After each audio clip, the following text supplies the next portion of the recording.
লৰা ছোৱালী দুইটাই বাহিৰত খেলি আছে আৰু মই সেই সুযোগতে এইখন অকমান চফা কৰি লওঁ বুলি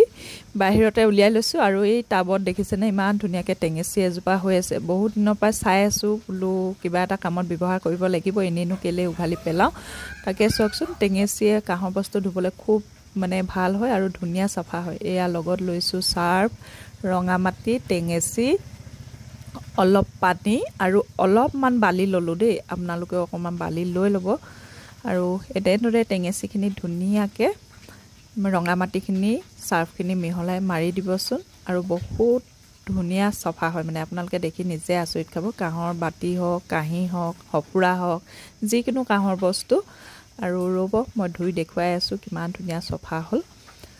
আমাৰ ঘৰত আগতে কাঁহৰ বস্তুবোৰ বিশেষকৈ সপুৰাবোৰ সজাই থওঁ আৰু মানুহে আহিলে সুধে নতুনকৈ ললা নেকি চাবচোন ইমান ধুনীয়া ৰংটো হ'ল নহয় সঁচাই নতুন যেন আনিলো তেনেকুৱা হয় ৰ'ব ধুনীয়াকৈ ধুই লওঁ দেখুৱাই দিম তাৰপিছত দেই